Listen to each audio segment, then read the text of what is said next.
5:35. Well,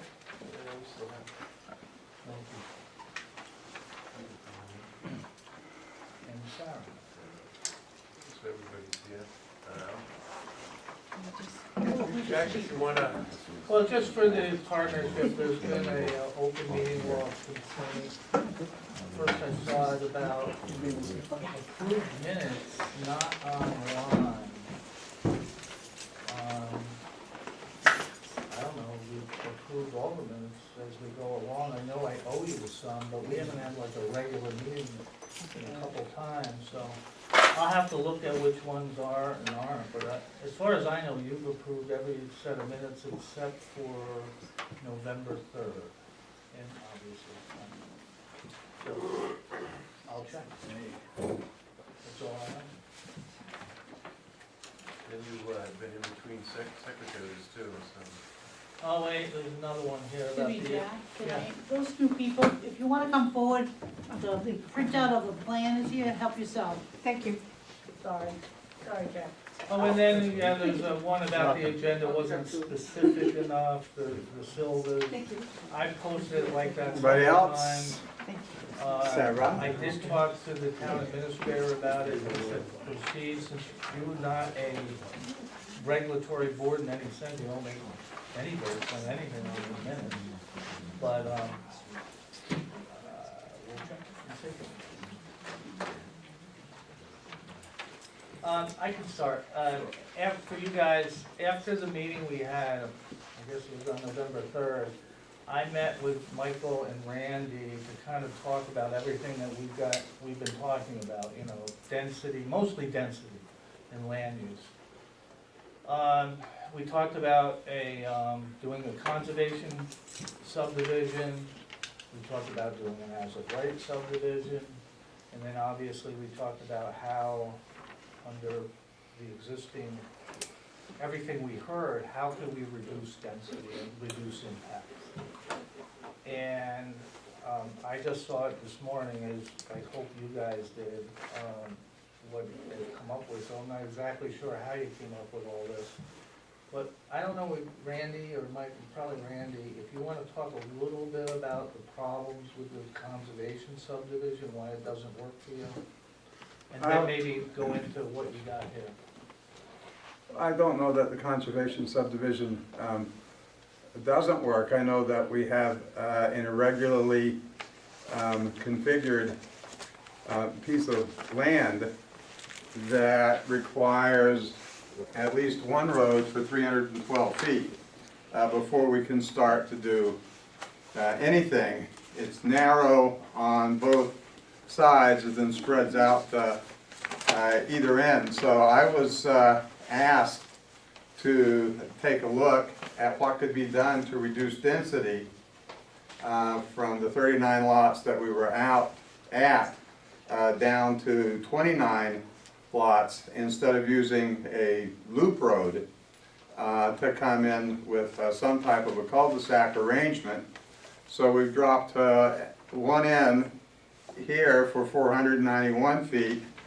Another one, we've got 340, then we take a turnaround, and then we go at 617 to here, but we should pull that back a little to make it to here with an egress and a pullover for the fire department on this arrangement to the side. So that amounts to making 29 lots with open space here, here, here, and here. The difference that lets this happen, and I would refer to Mr. Draper, I'm in kind of a mechanical draw per instruction mode here, but it allows us to go from 4,210 lineal feet down to 2,700 lineal feet.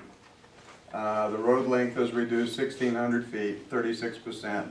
All the lots are 10,000 square feet or considerably bigger. I brought my laptop. There was some mention of maybe having a screen in case, but for any particular lot or anything that you might want to know about configuration or distance or area, I can answer those questions.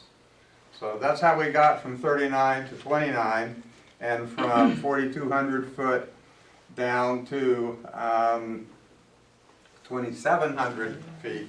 And at some point, if you look at this plan, it's apparent that there is a need to communicate with fire safety, and there is a need to communicate with neighbors that are here, Mr. Weston, Gomes, Vincent Silva is another way out without exceeding 600 feet.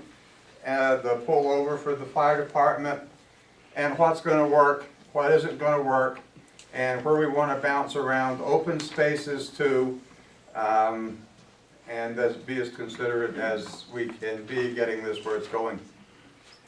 So I don't know what else. Yeah, I think what I recall coming away from that meeting is you were going down to 20. That's my recollection. The 20 was a discussion, but the numbers feasibly wouldn't be feasible for that. The conservation subdivision, the reason why we went this way is, I believe after doing the numbers, 8 houses, it's 15%, so that's actually it's 1.5 more lots. That's why we kind of had to go. In 20, the numbers didn't work based upon road and land cost. So I guess Michael's telling you that what I've drawn at the 29 unit count is what works economically. Mike, is that it in a nutshell? Are there any more affordables? The same, No. well, we dropped it from,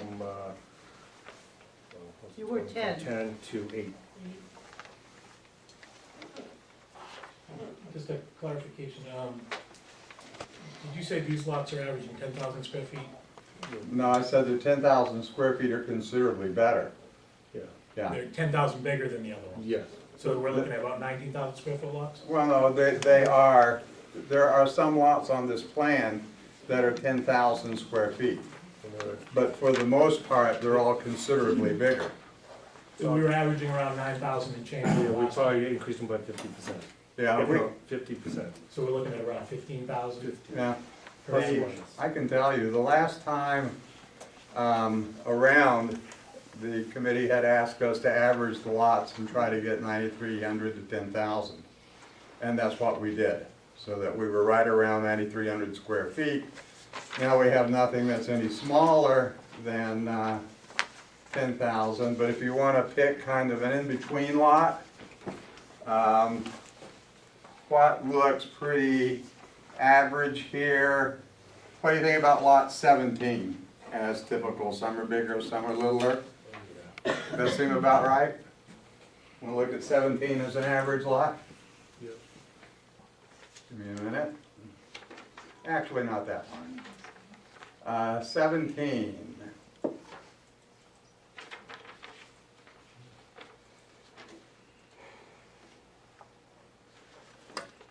Seventeen is 13,517 square feet.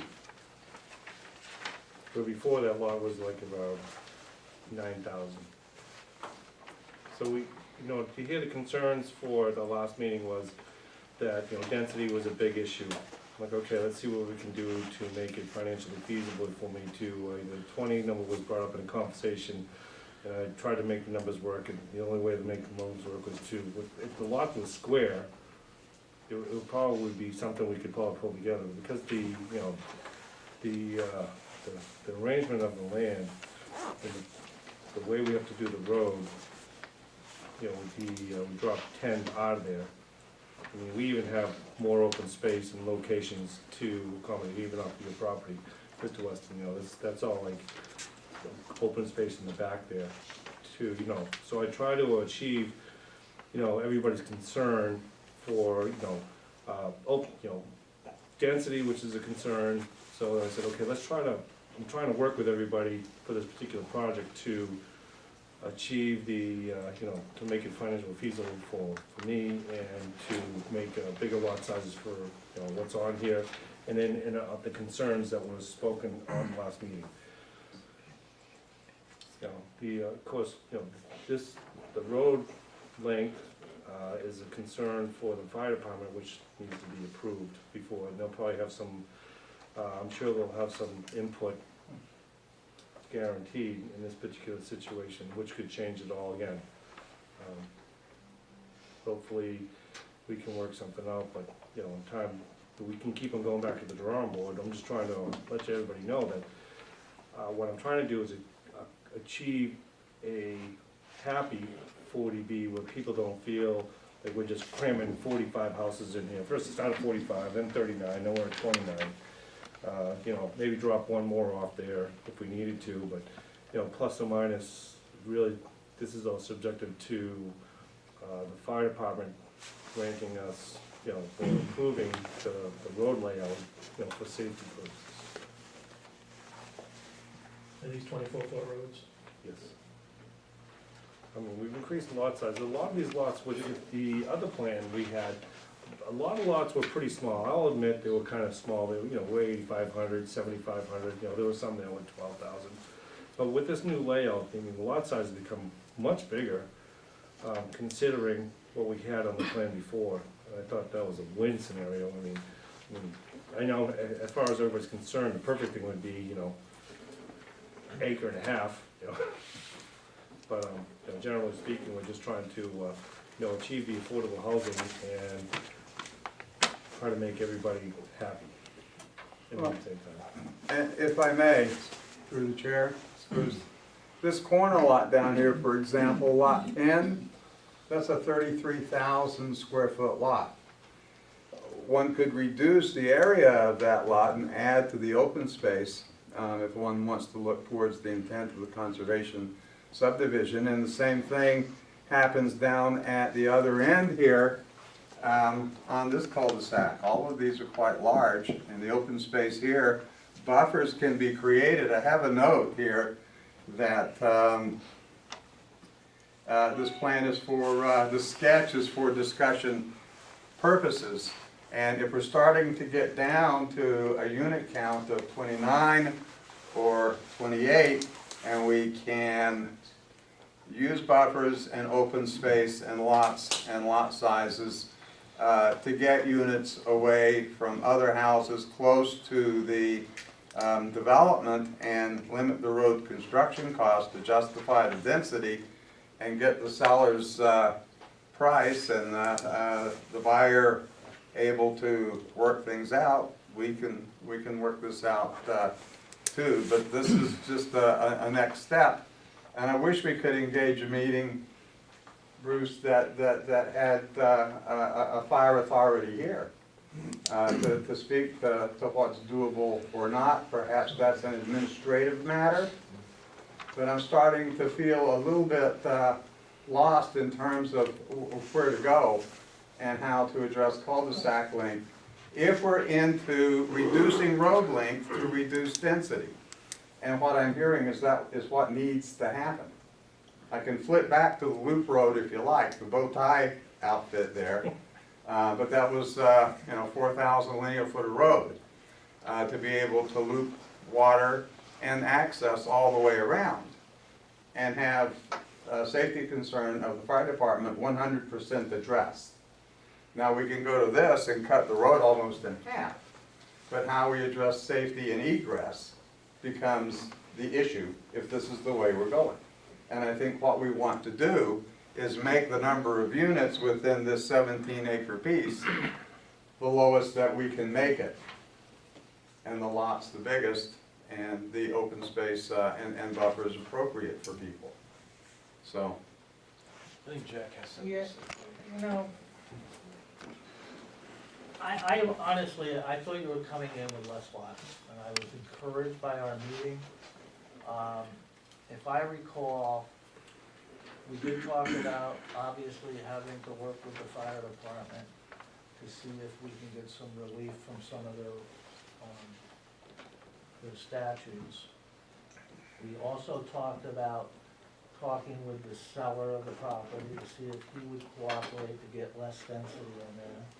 And we've talked about maybe using CPA money to get less density. Yep. And what I walked away from our meeting, our private meeting, was that there could be maybe, there's a big maybe here, cooperation on all three levels to try to reduce the density and help the neighborhood.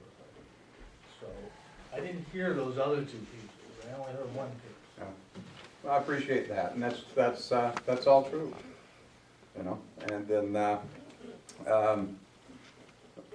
I guess at this point in the process, Michael is digesting the information and requesting that I do a particular type of layout, and so I do. Where you go from 29 to 20 and further reduce this road length needs to be a consideration that involves a calculation of a community preservation offset. That's one of the things we talked about. And I haven't the ability to do that calculation. I don't know how that comes about. We also talked about approaching the landowner to see if he would cooperate, he and she, to reduce the price, so we can get less density.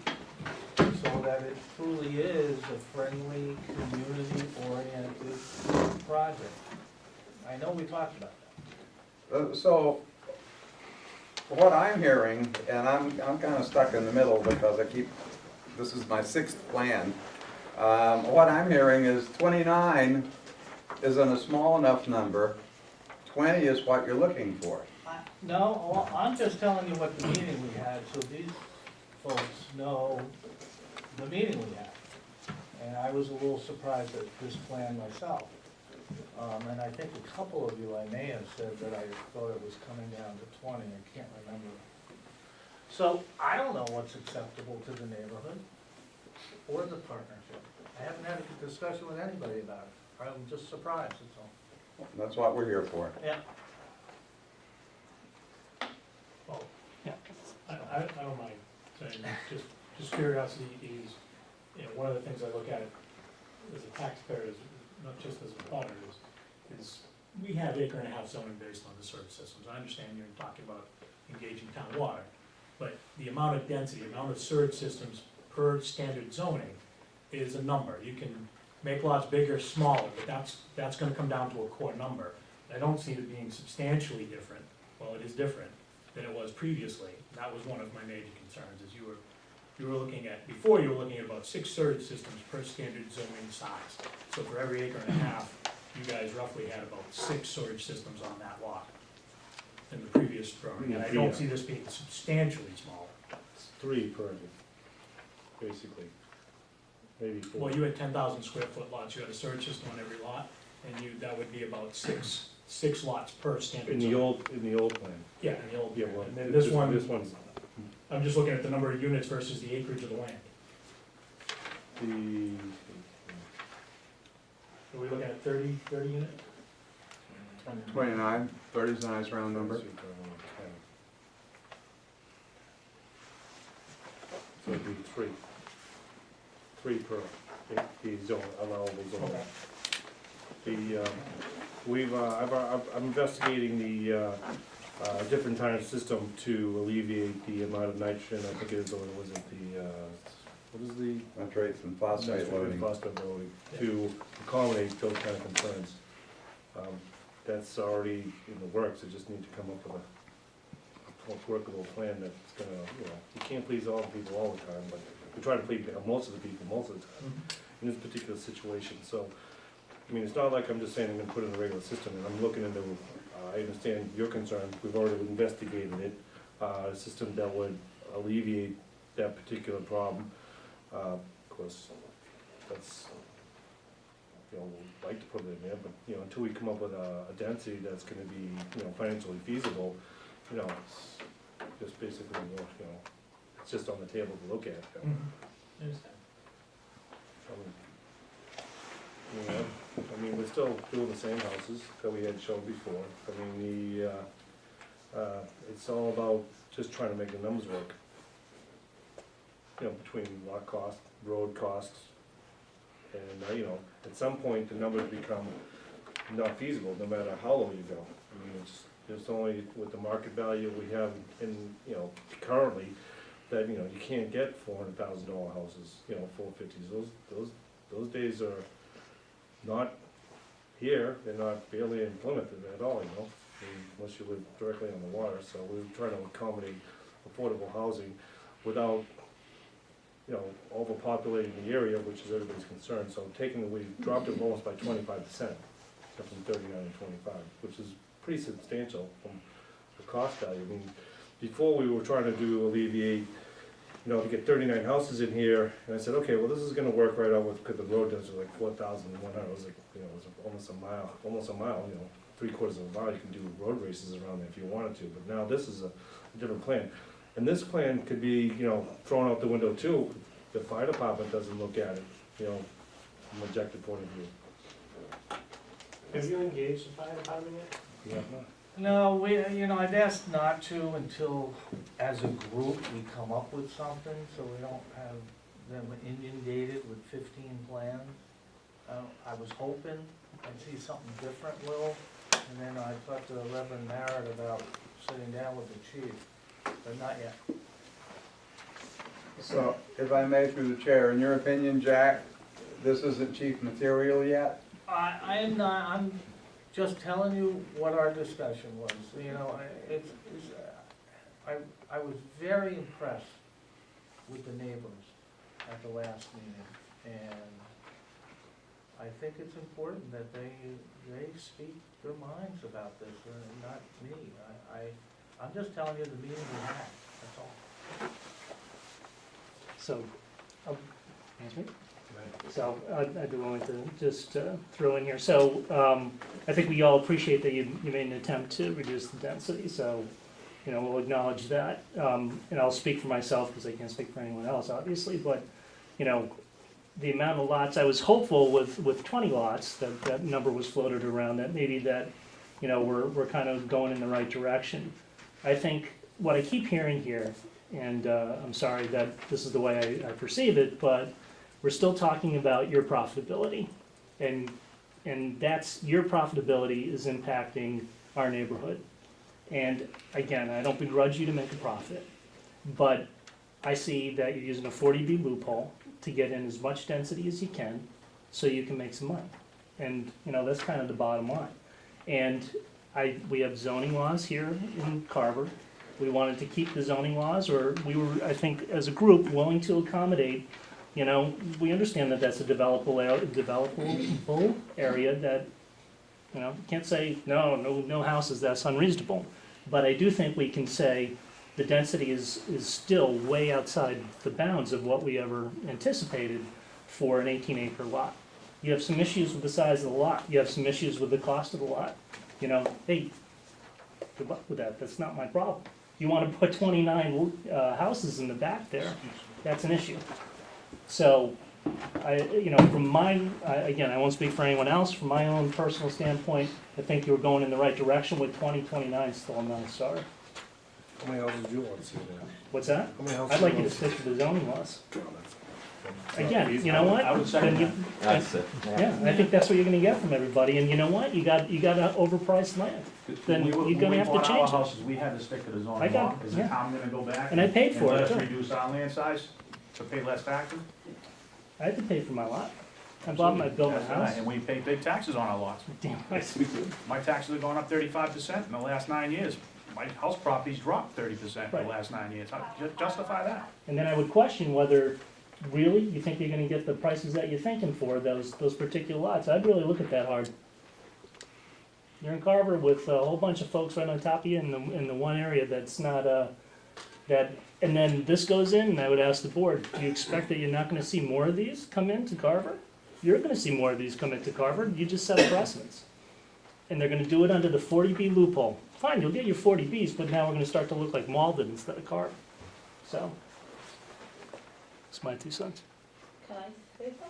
Yes, go ahead, Oh. please. If you give me your name and address. Oh. please. I'm sorry, that was Bob Gonzalez from 39 Leonard Street. Dagmar Ryan, 14 Lillian Way. I just thought of something when Bob was talking. Many years ago, I was told, and I'm just looking for information, that, for instance, if a house was worth like $340,000 and it had children, that would like break even with taxes for the school. But if you were, the house was less than that, actually, they were taking money away from the town if they had children, because the other houses were making up for that. So I don't know what the break-off number was, but at the time, I think it was like $340, $390, and above, you were actually adding or breaking even with the tax base if you had children, and under that, you were actually, other people were making up the difference, which is, all right, whatever, but if this continues, we can't afford the school now. These houses are bringing children. I love children, I teach at the school. My question is, who's gonna make up the difference? Thank you.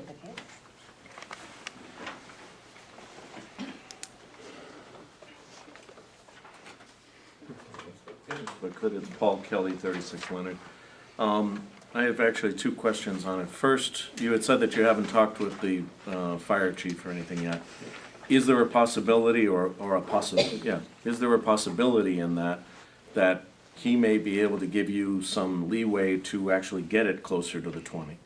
Or are you guessing at what he's thinking in the I'm past? not in a position to speculate at the fire department. I wouldn't, they all have their own particular guidelines, and sometimes they just don't budge from, just for Yeah. pure safety reasons. I mean, this is just like a preliminary plan at this point, so just trying to make it all work happen. I mean, it's all about trying to make it work, financially feasible, that's the bottom line. And it's not about just making a profit. I mean, to be honest with you, I don't know if anybody's familiar with how 40B works. It's like, if there was 29 houses, so let's make it easy. There's 28 houses in here, 8 of them will be 40B, 20 is the only one you make money off of. And they only can make 20% on the total cost of the build.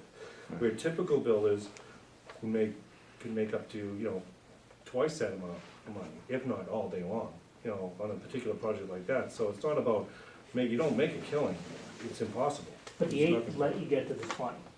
Excuse me? The 8 lets you get to the 20. If you don't have those 8, you don't get the Well, 20. it's Because if you don't have a 25%, so if 40B you- plan, if you there have- you gotta stick to If the you have plan. 20, it's Without the 15. 40B, you'd have to stick to our regulations, correct? Right, so that, So you're the absolutely 8 right. gets you Yeah, to it the gets you 20. the lots.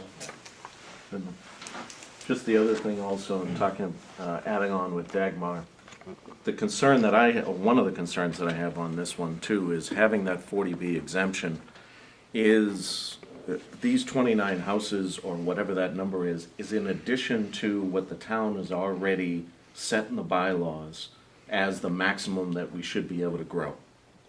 So if it is generally, I don't know, Sarah probably can say it's 39, 40, something like that a year, is that probably, I think that was the last number. It's less than that. Is it less than that? So now you take that, let's say for 39, now you're adding on another 29 over what the town has already agreed to do it.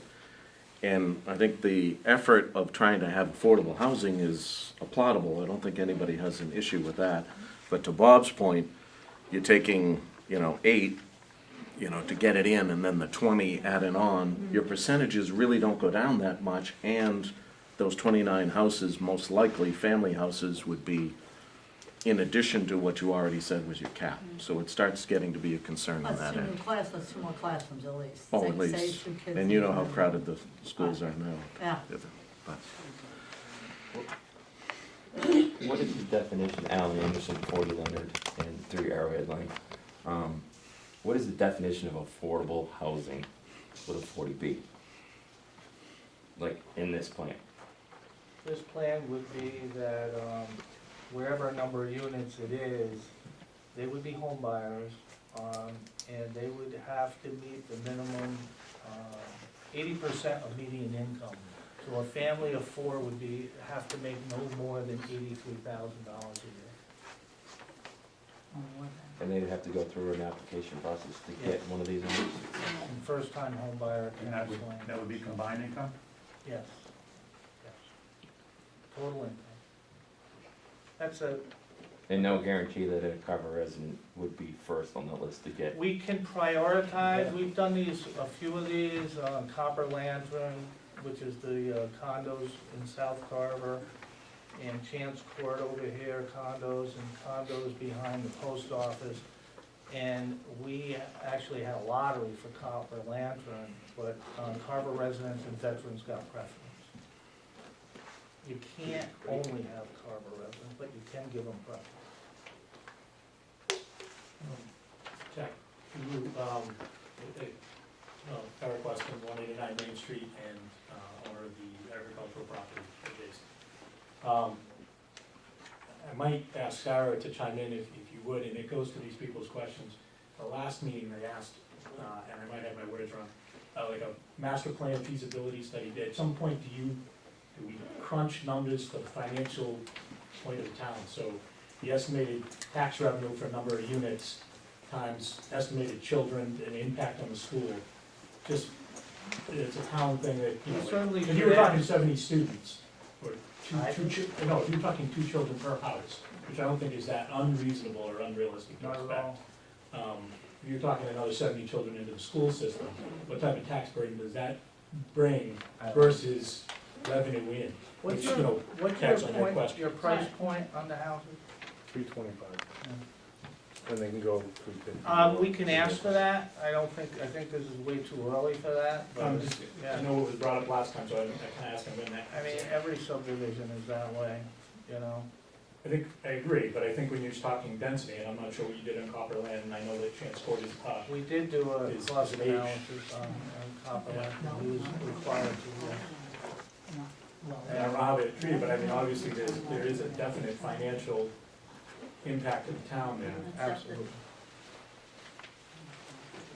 So I know there's been some concerns about North Carver water. Is that impact of having 29 houses, is that gonna be significant on the North No, Carver actually, it power would be water good for supply? them, instead of bad, because they need the revenue and they need to sell water, so.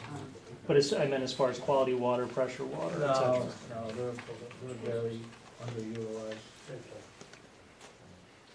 Sarah? So that's a blessing. Thank you. You gotta plus Is the water even flowing from down here?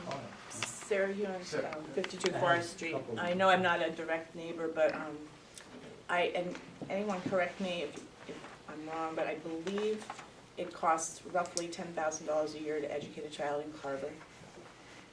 So I don't know what the tax bills are, but mine isn't $10,000. I don't have a child in school right now. But, so I think that no matter, you know, how many units you get there, we're not talking about it really helping Carver in terms of taxes. No, it's sucking us dry. So, you know, the fewer, the better, as far as we're concerned. I just have an idea that I thought I would throw out there. Please. I noticed that of your 6 open space lots, 4 of them are actually drainage lots. And/or, we don't quite know where all that stuff is going yet until we get to the point that there's an all-underground survey. Okay. Some of this GIS stuff doesn't work with some of the other GIS stuff. I got that.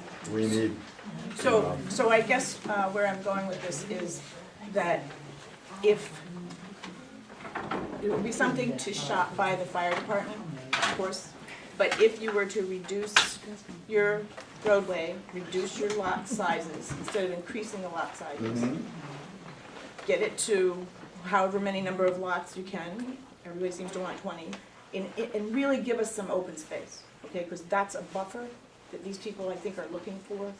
I don't think they're looking for a drainage piece of land, I don't know of any, and I do know on Lacey Lane, there's a drainage area, it's not real pretty open space. Try to use natural contour of the land, but, you know, not to make it, I've seen some pretty, I'm not, I know what you're talking about, a drainage easement is not very attractive whatsoever. If you can use the natural flow of the property and find a place, granted, we haven't gone out there and shot any topos or no matter what, but that would be great. We're just trying to come up with something that's gonna be feasible, you know, and I understand what everybody's trying to say here. We just kinda have to come up with a plan and kinda almost work together to make it happen, that's all. So, I mean, I don't know whether the 20, say you got it down to 20, you Yeah. gave people a real significant open space buffer that really was meaningful, had figured out your drainage somehow, I know that's not easy, and satisfied the fire department. I mean, is there any chance that you know, that would work for you financially. I mean, as the neighbors have said, that's not our immediate concern, but I'm just I keep trying to look for a way that, you know, that the neighbors can be happy if this is what you're gonna do to this land. At least there's some way that they can be able to live with it. Oh, I agree.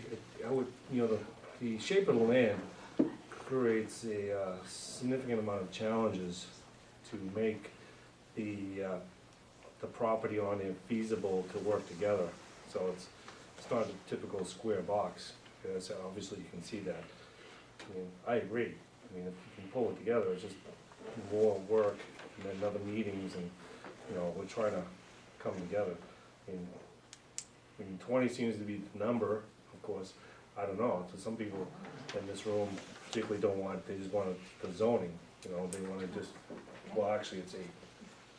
Because you have to put a road in, minus the road. Okay. So, trying to come up with a plan, that's gonna work for the town, to achieve, some sort of continuity with the neighbors, so everybody's in a happy place, somewhat in a happy place. I'm sorry, Mr. Draper, did you? Would you mind not- Hello? We needed that. Because I was curious about that at the last meeting. Did you say that you've done some rough drawings, and that the lot, the land as configured would handle 8 standard lots? Well, if you just do the rough numbers, it's just basically math, 18. You're just doing the rough math? Yeah, it's just rough math. Yeah. We still gotta put it along the road. Maybe some creative lines in there, because it is an odd-shaped piece of Yeah, property, so so it's it might be a more, little less than standard. yeah, so I figure 8, and when it's getting to the homes, the way the lot's set up. So, Well, that was sort of to my point about reducing the lot sizes, going back to a little bit smaller lots, but it keeps them away, it keeps their septics away from the neighbors, and gives them some real buffer. Mm-hmm. It might even shorten your road. Yeah. Can we go back, we didn't talk about this the other day. Randy, you've come up that you could do a standard subdivision with 8 lots. How about? Yes, rule of thumb. Rule of thumb. And we have what we call inclusionary zoning, so he would be mandated to do 15% of those as affordable, and he would get bonus lots because of that. That's the law. Town meeting voted on that. So that would get you, I think, to 10 lots. You get to round up. You have to round up. So the 1.2 becomes 2, 8 and 2 is Yeah, 10. so we're talking, offset. people are saying 20 is the number. That was a discussion we had. I did not do anything else other than that. So I'm just trying to get a sense of the difference, that's all. So he could walk in today, in theory, and do 10 lots, in theory. 2 would be affordable. What has to happen to get that?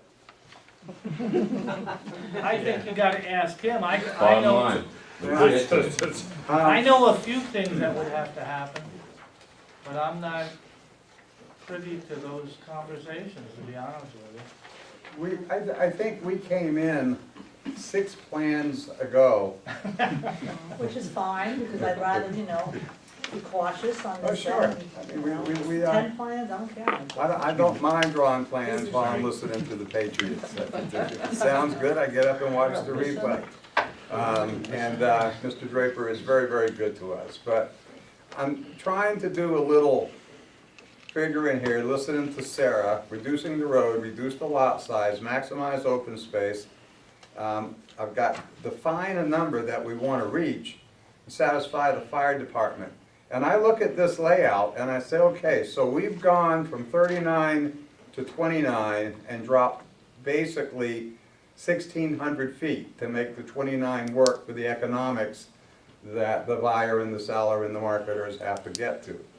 So that means that at 160 foot of road per lot, to go from 29 to 20 is 9 more lots times 160, takes out, we'd have to take out 1,440 foot of road to make 20 work under this scenario. And that would be from here to here. From here to here is 1,550 feet. So what we need to do, because of the configuration, is pick one end or the other, do a cul-de-sac, have an emergency egress, and pull these lots down back to that small lot size to make those numbers work. That's one way to go. Just to try and dissect it a little backwards, looking at the numbers and the ratios that have been created, dropping from 39 to 29 and from 4,000 to the 2,000 foot of road substantially. The question to the housing board is that we were at the 5,000 square foot lots. And there was a sense that those were too small to deal with. The quarter acre, the 10,000 square foot lot is very good for us. Things fit and work well. So maybe the other problem is this, very honestly. When we come in, we've got 312 feet to deal with. That's worth nothing but investment. Soon as we get here, we've got Anderson, we've got Bob, we've got Mr. Bourne here.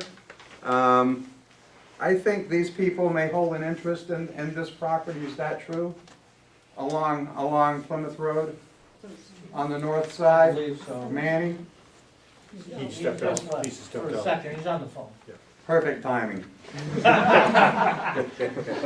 And then we can be concerned with this house here. This one's quite a ways away.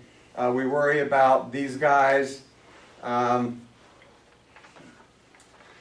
point being, as soon as we come in here to try to do something immediately and cut road costs, we're kind of screwed because we don't want to impose upon the people that are right there. We need, I think,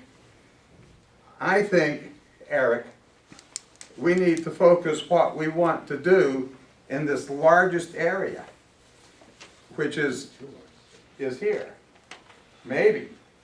The thing is, it's so skinny here that we can't get any lot depth coming through here of any substance. You look at this, it's 1 inch equals 80 feet. So we got maybe 80 foot of depth there, maybe the same thing here. The other cautionary thing here is that you can look at this plan, you can look at a GIS aerial overlay, and this property line is tracking down this cart path. So when we come this way, there's going to be a concern with this conservation buffer, in my opinion, probably more in this location than that location. So I'm probably trying to talk and think out loud and get myself to some idea of how to do this with another 1,440 foot worth of road reduction. That's like 3 miles. Pardon me? Is that like 3 miles of road you're talking about? 1,400, what? No, 5,200? 1,440 feet. So that's maybe a fifth of a mile. Oh, all right, 1,000, okay. Yeah, yeah. So, Randy, you talk about conservation restraints, you're talking about the 100-foot line to the wetlands? I'd love to stay out of conservation jurisdiction. If As we- long as you get a permit, you can build within 100 feet. Oh, I know, but, you know, and we certainly don't mind doing conservation I mean, filing. you're not, it's not as if you're actually in the wetland, it looks like you're in Right. a real good buffer. So Well- I don't know that should be, I mean, I can't speak for the current Conservation Commission Mhm. or employees, but I think that should not be an issue. Well, I understand, but we just really like to stay out of the buffer if we can. If we can't, and this is the most attractive part of the property in terms of road lineage and workable area, then this is likely the direction to go. I mean, Eric is over here, not any houses. Maybe there's an opportunity if he would look towards egress of conveying a buffer to him, just fee control. You know, so maybe that's the way to go, is look at bringing in one road, reducing the lot sizes to what you people can accept, and pull that number. Michael's stuck at 29, Jack would love to see 20, Bob would like to see 8. There's gotta be a middle ground somewhere. If we could get to 20 on one side of this, is it even worth the effort? No. You wanna put 20 on one side. So, We wanna give them all to you, Eric. All the houses? No. Toward your neck of the woods. That doesn't, that's a big giant hill You know, there I- anyway. Yeah. You know, obviously, we're getting back to the density issue. I happened to be out there and I was on my property lines and then I took a look and I challenge anybody that's from Carver and growing up Carver to go stand in this picture, which would be right before the cul-de-sac as drawn, where you can see John Gomes' house, lot 8C, and lot 22, Alan Anderson's house, and the edge of the clearing which leads down to the, my canal at the bog. And imagine that many houses in that area. Just go to the old plan. It's the old plan. So Eric. I know, I'm just saying, this is, Yeah. I don't like that plan. Now, No, Eric, this plan or that plan, even this plan, paper's one thing. Challenge you to absolutely. stand there and look and imagine that many houses. Yeah, Growing so, up in Carver in that particular area, because you're calling it a large parcel, and it might be the larger of the parcels. When you stand up there, there is not a lot of distance between those two homes.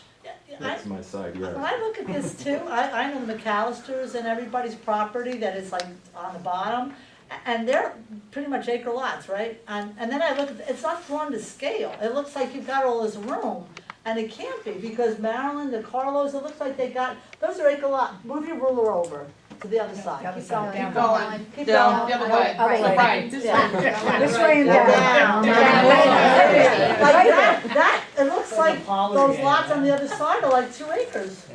If you look at, it looks like, it's not drawn to scale. it's 1 inch equals 80 feet. Well, but I'm saying though, when you look at, like, right now, look at your property, what do you got, an acre? Yeah, Maryland's got an acre. Yeah, and look, so you're saying those lots are, They don't have it all the way down. Yeah. It's not drawn in proportion. Yeah, your road's down here. Yeah. because it really looks like it's not to scale, it looks like you got more. Yeah. Well, I think they're very deep. If I may, through the chair again, Bruce, these heavy black lines that define the perimeter of the locus, these are the only true mathematical thing on here. Those have been calculated in using record plans and resolving any places that they didn't have numbers. I could do a bearing, or a distance, intersect, and get the best representation of this perimeter possible. The rest is brought in from different GIS sources, but the scale is true, and if I can go back to where Eric was, from, let's say, this well here, down by Anderson's Champ, up to here to here is 480, so that's 960 feet. And we're presently showing 1, 2, 3, 4, 5 houses across that 960 feet. So not quite 200 foot in between each one of them. The other thing we're dealing with, I'm a little hesitant with this end of the world, is we dropped from 130, 120, 110, and I didn't have another contour showing, but I'll bet your bogs are close to 100, are they not, Eric? What's that? Your bog elevations, Contour lines you're looking at. close to 100, so, Yeah, 90, like 97.2, I think they show up on the map. yeah, so we've got a 30, 40-foot rise. At this end, there's some difficulty. And when I That's a pull great this solution. back, I have no room to work. When I pull this back, I have no room to work. You guys that we want to be nice to are right here. You get If I a can, deal on a piece of land. Bruce, can I just ask? Yeah. I think some of the, So, I mean, I'm sorry. some of the difference in language here that I think we're going at, we're talking density, you're talking numbers. Yeah. And it's the concentration of septic systems, so if you take 10 and push them all into one little corner, it's going to affect some people. It's not a matter of, oh, good, it's not in my yard. It's not fair to them, one way or another. Also sets And I think there precedents. is, to Sarah's earlier point, and I'm not quite sure, it's been a few years since I just started casually reading the cluster exemptions. But there may be some type of answer within that, the cluster exemption type of thing within the bylaw. It does allow you to have a small lot size, but have that extra, that buffer off to the side that will address the density issue and still potentially give you whatever number that you're concerned with. I think there's some answer in I there. can help Paul on that. We call it conservation subdivision. Okay. The minimum lot size is 30,000 square feet with 50 feet of frontage. So that would be the constraints. That's the existing conservation subdivision bylaw. And what that says is you can squeeze them a little more and then you have more open spaces. Is that like Top Tree Commons? Yes. And that's a very nice place. Yeah. Those houses sold quickly, they always resell again, and they didn't contribute more children. They, Well, you know, right? I think, Well, we can't Jaguar, say you weren't at the first meeting. Right, You gotta I read the understand the premise Yeah. of the local housing partnership is to get more first-time home buyers in town. So they're gonna So we're be asking two for families. this? We are entertaining, yes. We have South, I Asking know might they're not more, be the right, we, 21. we're trying to get more first-time home buyers in the town of Dartmouth. 21.9. To what benefit? yeah, why? Well, that's what we're talking about. 30,000. Okay, well, we already established that it's gonna burden the schools, correct? I mean, like, are you kidding? There's no other way or any housing. in the town. I'd like to make a comment to the planning committee, Brian Millman, Woodwood Circle. So you're being asked to liberalize our existing zoning laws, right? So you're looking at it representing the town's best interests. So you must be looking at the risk and the reward. So the reward is the high end, 8 more 40B affordable houses. That's the high end, which gets us marginally closer to our state mandate. The risk, I'm hearing tax issues, school issues, potential septic issues, many dozens of unhappy neighbors. I mean, the scales are tilting dramatically in one side. I'm somewhat pragmatic, right? I see there's got to be a win for both sides. I'm just not seeing the scales tilting in the way that makes sense to not just liberalize our existing zoning laws, but this is bastardizing them. This is a dramatic decrease in what we have, what we voted for as a town. And I think Brian's right, and that's what we're trying to do, is we started at 45, I don't remember that, but 39, and we're trying to tilt that balance the other way. And the number 20 that was thrown around, it's And not I did formal, not it's agree not to formal, anything, we by all the know. way. That was just a discussion No, in the last The meeting. reward becomes 2 at that point. No, No. 20 would be 5. Maybe 5? All right. Would be 5. I'm just not You seeing could go it. in with 10 today, and you'd be here, but you wouldn't have a lot of sense. I don't think a lot of us would have a problem with that, So, because it's not gonna really hurt our property value. How It's many gonna be, houses for sale he's now? gonna have to build higher end homes to do 10 homes.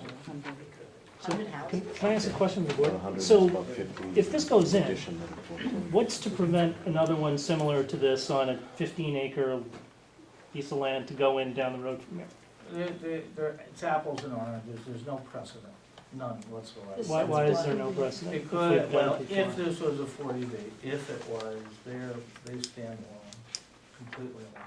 So do subdivisions, actually. Even if you built 10, it would have nothing to do with the one next to it, nothing. Yeah, I know there is precedent in zoning, but this would not apply. But I think also that it's next to the Carver water supply, so the only reason the lots can be smaller is because it can use the water supply. Well, You have to put the well and the septic on the same lot. I mean, the lots would have to be substantially bigger. So there's not a water supply throughout the town, so it can only be done in a small area. Well, we have the aquifer. Today. No, but we don't. Still observing the soil. access it. Yeah. Yeah. Still the sewer. That's all right. We, you know, through the chair, Bruce makes a very good point. I think it came up at the last meeting, and we've discussed it a number of times, as this is progressed. This is a unique site because it has access to water and major highway arteries, and it's attractive for the comprehensive permit application because of that. And the sellers understand the benefit of the town water, they understand the benefit of the location. So they believe this is worth more than what the 8 lots would typically bring in. I did a conservation calculation on the 30,000 square foot lots in the area with the 15% reduction in infrastructure. That's the rule of thumb we use. It comes up 21.8. 21.8 lots? Yeah, so we might be able to make 20 under a conservation subdivision submission without every lot being exactly 30,000 square feet, using the 40B and its flexibility, but it's going to chew up road length, making those 30,000 square foot lots. And so we just keep getting stuck in the middle with, you know, what's potential, what's desirable, and what the 40B comprehensive permit is intended to do. You're saying that they see value, but it's value on land that has concerns because of the configuration, for all the things that we're here for, right? One other thing we can address is, I've contacted, and I haven't gotten an answer from him yet, I gotta call him. Clearwater Recovery, do any of you know Steve Nelson? He sits on, I think, the Plymouth Board of Health. They have systems these days that are approved for general use, which is by right, just through the local Mr. Tankum, that have jet systems and fast systems that go in the 1,500 gallon tank, and they have a small unit that sits outside on a concrete pad that rotates, bubbles, clarifies, and removes the nitrates and the phosphates before discharging. And those have come way down in cost in terms of the material cost. The installation doesn't amount to anything, but they've got to be monitored, and that's come way down too. So we're looking into that not as a necessity, because the systems that we put in here with the town water, not in a zone 2 nitrogen sensitive area, we can do under Title 5. But to try and be considerate, I think it would be worth Michael's effort to look at the pretreatment systems for these individual residents if we're in the vicinity of 20 to 29 lots. They cost money. It's something that he has to factor in. I'm having a little trouble reaching any comfort level as to how to spend my time and Michael's money making this work, even on 20 lots. If that's not something that satisfies people, we've got to turn back to the intent of the comprehensive permit and look at if this can be done locally. That's been our desire is to do this locally. Okay, Bruce? No. Through you, actually, to either you or Jack. Yes. Would it be incumbent right now, or would it be advantageous to talk even informally to the fire chief? I'm good. Yeah, I'm gonna have. Just because everything is predicated on it needs to have this, it needs, and he hasn't even been discussed yet. He may say, cut it in half. And now all of a sudden, everything opens up, and, you know, I love seeing him all the time, but it's, you know, it's getting to be a regular thing. We like Randy too. I'm gonna ask Reverend Merritt, and if I can't see him today, tomorrow or Wednesday, I'll try to get something on Monday. Are you going away? Yeah, next Monday I am. Okay, so we'll have to do it tomorrow or Wednesday. Just to at least I figure explore he's the chaplain possibilities. for the fire department, I can't go wrong that way. But I will call him tomorrow morning. Just to, And, I, that you way know, I've been he's holding not off, wasting his time and hoping we'd otherwise. come up with some perfect But if storm that, here. if that cuts it in half and then all of a sudden everything else can Yeah, fall I- into place, whereas in, you know, and I'm sure Michael has plenty of money to keep giving Randy. No, but- and it is true, I mean, every year, how many plans now, it's costing Michael money out. I mean, fairness to us, What, just I've only looking seen at, two, fairness to us. Yeah, I think we've seen 3 or 4, I don't know. well, looking at this, Six. it's an awkward piece of property, I wouldn't buy it, why did you buy it? What do you think you're gonna do with that? They haven't bought It's it. not bought. Mr. Draper has a purchase and sales agreement on the property. I got a question. Cut your My losses. phone's totally separate. What, the cost of the water system that's gonna go in, I mean, the town incurred the cost of that whole system to begin with through our taxes, is that gonna be an upcharge for them? They have to install the water system. Even if there wasn't water available, they have to put in a water system. Every new your subdivision has a water system in it. That's what Cordwood Circle does. You don't have to hook up. Doesn't go, well, I mean, we'd have to pay to look it up, Well, just, doesn't go to the houses, that's correct. That's an option. so we have to. Jack, don't you mean Big, every big new money. subdivision in that area? Yeah. Not every new subdivision has a water system. It has the infrastructure, it has hydrants and the water The line. dry hydrant. Right, yeah. Yeah. But it just so happens Cordwood is Valid water. connected. So that water no longer comes from Middleborough, that comes from our system in Carver, right? About 3 years ago. And then do you get charged for it, or would they get charged? They Yeah. get charged for it, right? Yes, actually, the Silvas have a betterment, I think, on this property that's I don't, what's the legal term? For the lack of a legal term, it's a delayed betterment, so if and when this is developed, it would be charged, and that helps pay for the system. Mr. Draper would have to pay for all the water lines going in, and then obviously the homeowners would pay for the water. Would that betterment be per lot as designed? That betterment has a formula to it, and I don't remember it, honestly. It does have a formula to it.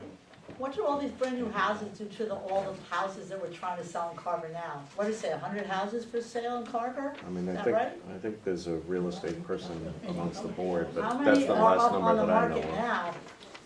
I mean, does that kind of kill the people who are trying to get their house? Well, the discussion we had at the hearing we weren't at, or the meeting we I read had, the note. was that a lot of those are in mobile park homes, first off, and then secondly, they all are fixer-uppers, they need work.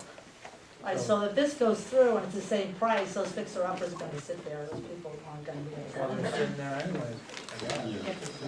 It might be listed for 300, but you're gonna throw 100 into it, it's really a 400 sold. Actually, housing sales are pretty good in Carver, I know. I got 3 realtors now, Joanna just got her realtor license. Congratulations. Yeah, go ahead. I got into this because I think there's a real need for people that don't make a lot of money to be able to have a house here. And this is affordable housing, and it's not low-income housing. And there's still a real heavy need for people that don't make this kind of money to be able to live here. So this will allow at least a few people to, there'll be fairly substantial families that come in that are able to afford even the 200,000 home, to be able to be here and continue in Carver. But we still got the greater issue of what to do with low income, and that's a whole different issue. But in order to have even affordable, for a developer to come in, he has to be able to have additional houses in order to make it work.